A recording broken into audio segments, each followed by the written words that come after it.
Can I be honest with you? There are tons of psychological triggers that could create instant demand for you and your business, but most just feel manipulative, and honestly, they don't feel good for you or your clients. So if you're here right now on this video looking for sneaky ways to convince people to hand you their money, then I'm afraid this is the wrong video for you, and quite honestly, the wrong channel. So feel free to leave now. We'll wait.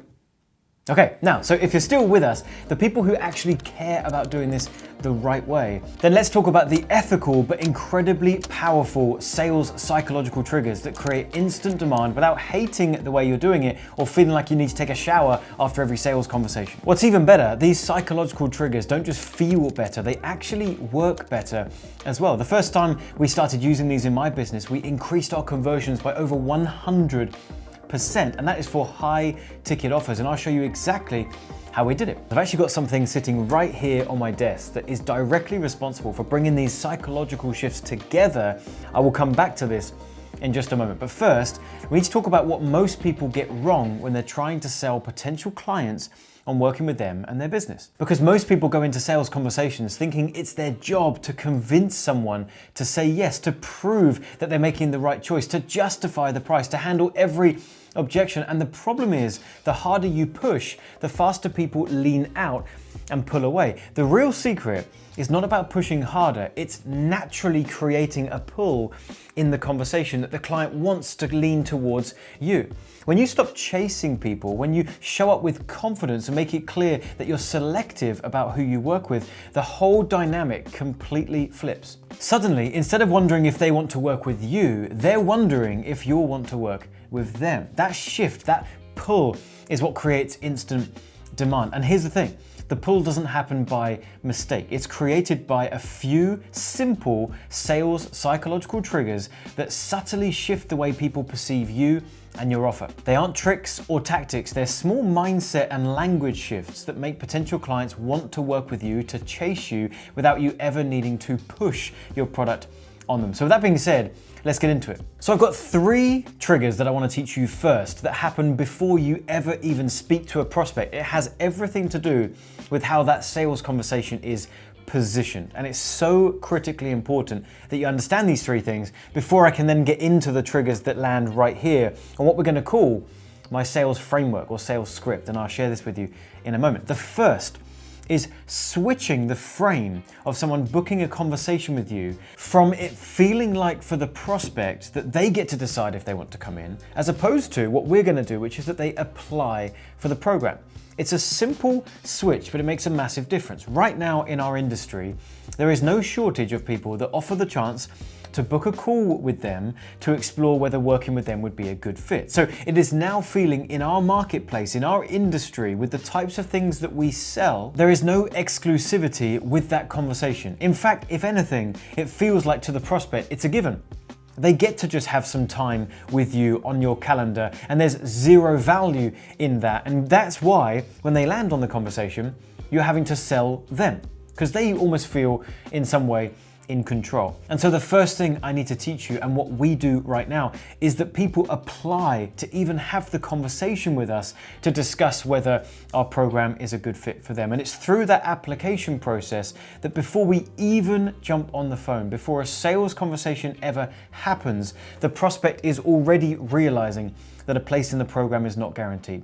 And by applying for the conversation, there is subconsciously more value placed on the conversation in the prospect's mind. So now the second thing, and it ties directly into the first, which is that once they've applied for the conversation, we tell them that the conversation itself is to see if they qualify for the program.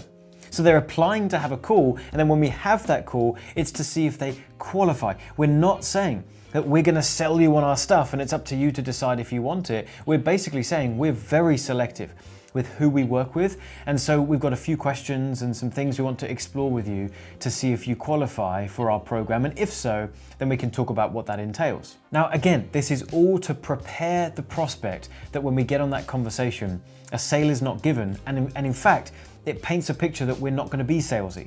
Because if we're selective, then we're not going to be pushing our product on everyone. Therefore, there's already an element that when they get on the phone, they're almost wanting to sell themselves to you. They want to show that they're a good candidate, that they're a good prospect, that they're a good buyer in this instance. And the third thing, and this works so incredibly well, and it actually puts a stamp on the fact that we really are doing what we said with the first two, and that is when I have my first sales conversation, I don't let the prospect buy.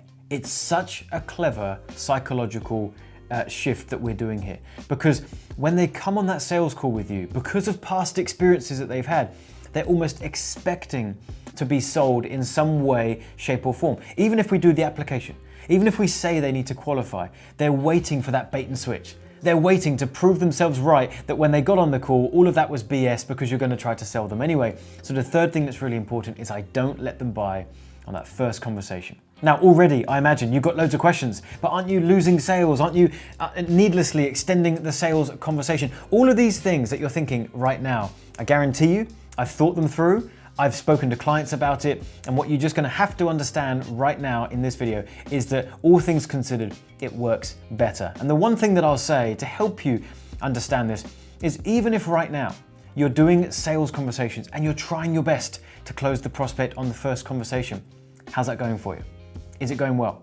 Is it going badly and needing to go to a second conversation anyway? Are you then chasing the prospect and it's going to a third conversation and you're sending lots of email follow-ups? Your sales process is likely elongated beyond the one call that is so desirable anyway.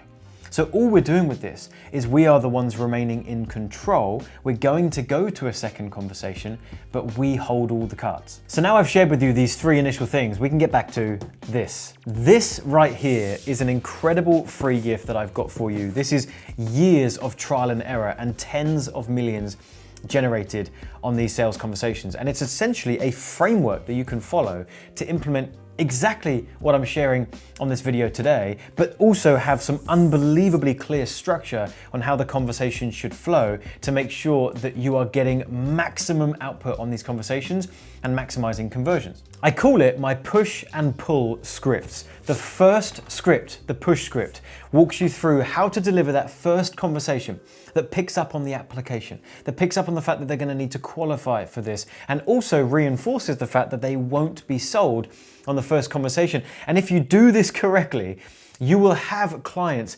banging down your door to join your program. You will have more people wanting to throw their credit card at you than you've ever had before. And that leads into the second conversation called the pull script, where we then do close the deal. There's a lot of strategy involved in this. Not all of it we can cover today. So these are my free gifts to you. Click the link in the description box, tell me where to send it, I'll get these over to you. And there's an explainer that comes with it as well that I think you'll really enjoy. So now this is going to be really, really fun. We're going to talk about some of the really important, subtle, but very powerful psychological shifts, triggers, and seeding that is going on in these scripts. I'm going to highlight and pull out some of these. So on the push script, there is a moment in the conversation where we do something called the reverse frame. Now this happens very early on in the conversation. This is where we double down on point 3 that I mentioned earlier. We are going to make it clear that we're not going to be selling them. It's not that we're just not going to sell them.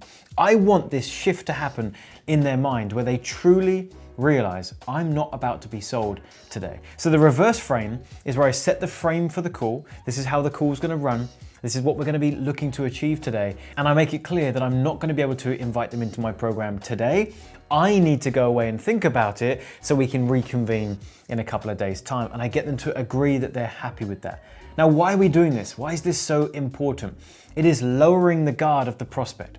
When they hear that, they realize that they're truly not going to be sold, that the stuff that they heard earlier in the marketing or on your website was not just a bait and switch. You really did mean it. You are now going to be unlocking a more honest, upfront, and truthful prospect that's going to give you all the information that you need to know if they're actually a good fit and ready to be sold later on. It's really, really powerful stuff. Then we move on, and I'm going to skip a couple of steps, but you can check that out on these frameworks when you download them. There's step 6, which is wrap it up. Now, this is so important. This is where we get to the point in the conversation where we remind the prospect of everything that they have said so far, what we've understood from that, and making sure that we have a clear picture of everything that they've shared with us so far.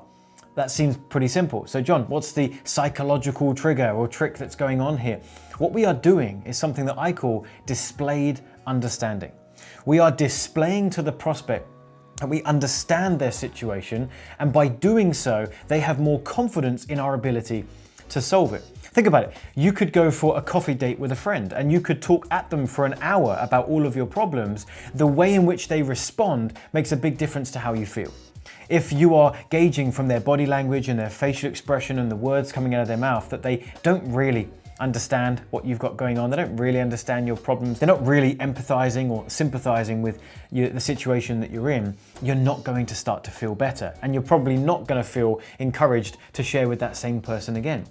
Yet now imagine you share all of your problems for an hour with a different friend and they are able to really well articulate back to you everything that you've said, the problems that you're feeling, and empathize throughout. You naturally already, shoulders go down, you feel better and you feel more comfortable with that person. So now let's imagine that feeling in a sales conversation. You are creating the feeling where the prospect, shoulders down, feeling more comfortable with you, and that is going to help the sale later. Now, after we wrap it up, we then move to something called create doubt, then pain amplification, and then the roadmap. But I'm not going to get into those things today. I'm actually going to skip ahead to what's called the push pitch, which is step number 8. And this is so powerful. It couples with the frame that we positioned when we did the reverse frame. We said we're not going to sell them. We brought their guard down. Now we've had a really nice conversation with them.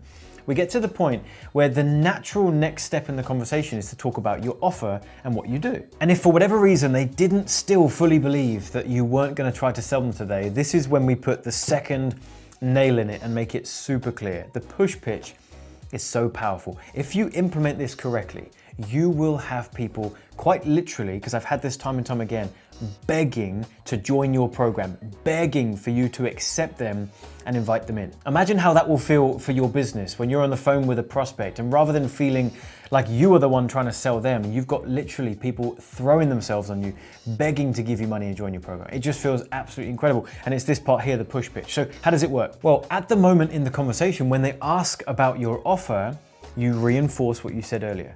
You say, hey, Mr. or Mrs. Prospect, very happy to dive into that. Just want to be clear, I won't be able to invite you in today. So I'm happy to walk you through everything that's included and how it works and what's involved.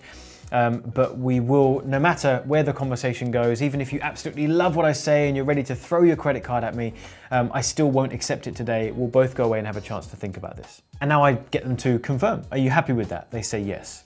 Now, once they've agreed, this is where it gets amazing. Is now I do what's called the push pitch, where I push them away, but I sell my heart out. So I say everything I want to about my program. I make it sound unbelievable. I build so much buyer demand, but they're not allowed to join. So what is that doing? They want what they can't have. So I basically say, great. So if we've got that understanding, then let me tell you what's included. It's amazing. When you become a client, you get this, you get this, you get this, we do this, then we work through this, you get this bonus, then this typically happens, then we get this result. And I'm like a kid in a candy store. I'm getting excited about my program. I'm getting excited about my offer. They're getting excited as well. And rather than being standoffish because they feel like they're being sold, their whole demeanor is leaning in because they want what they can't have. Now, when you download these frameworks below, I said they come along with an explainer video, and that goes into a bit more detail on this, but hopefully it's starting to make sense. And essentially, we're moving to booking the follow-up call that will happen either later on that day, the next day, or maybe a couple of days later. And that leads us to the pull call. This is where now a bit of time has passed, and what's happening in the prospect's mind is rather than in between call number 1 and call number 2, they start to tell themselves stories and all the reasons why they shouldn't do this thing with you. Now, because they're not officially invited in, they want it all the more. So now the time between call number 1 and call number 2, they're telling themselves why they should do it, why this would be amazing, why they hope and pray that they will be invited in on the second conversation. So by the time you speak to these people, 9 times out of 10, they are chomping at the bit to get inside of your program. Now, there's something that we need to do in the beginning of call number 2. The first psychological sales trigger is that we are doing what's called the recap. When we first speak to a prospect, we shouldn't go in assuming that they feel the same as they did at the end of call number 1.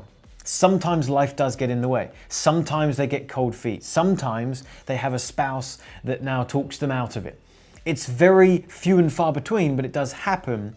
So we just need to do what's called a recap and check that they're still in the same place. And what we do is we recap where they're at and all the pain that they're currently experiencing. We recap that we spoke about the offer that you have and that they wanted it. And then we recap where it is they're trying to go. What is the destination? And then I get them to agree with me that my recap and my assessment is accurate. And when they say yes, here's what's really clever, is I've sandwiched in between two other things the fact that we talked about the offer and they wanted it. So by recapping where they were, my offer in the middle, and where they want to go, by having them say yes to all three, I'm actually having them by default agreeing and confirming again that they want my offer. Pretty cool stuff, right? Now there's a couple of other steps that we haven't got time to get into right now. That's the qualification piece, and that's the good news and the bad news. But really we move to something called the assumed close. And this is really powerful.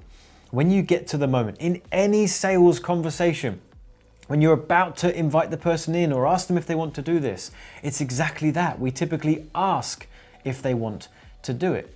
That creates a yes or a no frame in their mind. I don't do that. Because of the way I've delivered call number one and started to deliver call number two, I do what's called the assumed close. I assume, quite rightly, based on the end of call number one, they wanted it, they said they wanted it, I've done the recap and they've agreed that they want it, I assume they're in. So there's a moment in the call where I'll say, do you know what, Mr., Mrs. Prospect, I think this is great. I think you're awesome. I think I can really help you and I'm feeling really, really good about this. So congratulations. I'd love to invite you into the program. So when you're ready, just let me know the long card number that you'd like to use to make the payment and we can go ahead and put that through. Now, I can't tell you how amazing it will feel the first time this happens to you when a prospect hears you say that and there's a small moment of silence and then a voice comes on the other end of the phone. Okay, all right, let's do it. I'll just go get my card. That feels unbelievable, and it's something that you will start to feel soon if you fully understand this and implement it properly. Now, if they're not quite ready, then you may need to do a little bit more objection handling, which is just hearing them out. What are their fears, concerns? What questions do they still have that didn't get answered on the first conversation? And you just stay calm and handle those. But there's a final piece that I want to touch on. It's so important that you do this. It's actually a psychological sales trick that even retail businesses use, and we can use it in our businesses as well. And that is the final step on the second script, which is to validate the sale. Have you ever been into a clothing store and you've purchased an item of clothing and the person at the desk, the man or the woman, says, oh, this is new in, and I've been looking at it thinking it looks amazing. I bet that looks incredible on you. They say something to that effect. Do you really believe that prospect? Do you think they're being sincere? Well, let's give them the benefit of the doubt. Some of them are most likely being sincere. A lot of them have been trained on this. It's called validating the sale. When you take that item of clothing up to that desk and you're paying for it, you might think that the sale is done. But what about returns? What about doubting the purchase and exchanging it or bringing it back? If the person on the desk gave you that compliment at the moment of sale, it has been proven that that reduces the feeling when you take that item home that you may want to return it. So at the end of a sales conversation, once they've joined, payment has been taken, don't rush off the call. Validate the sale. Hey, Mr. or Mrs. Prospect, you've just made an incredible decision. I can't wait to work with you. Here's next steps. Here's what's going to happen right now. You're going to get this, this, this, this, and this, and I'm going to send you access immediately as soon as we jump off the call. I'm so pleased you're in. Hopefully you enjoyed this video. Don't forget to grab these frameworks. They're my free gift to you. Link in the description box. And if you're listening to this thinking, John, this sounds great, but I don't currently have even enough people to speak to even practice this, then you've got to check out this video right here, where I'll teach you how to get more eyeballs on your stuff, build more intrigue, and actually have people booking calls with you to hear about your offers. So check that one out, and I'll see you in a future video.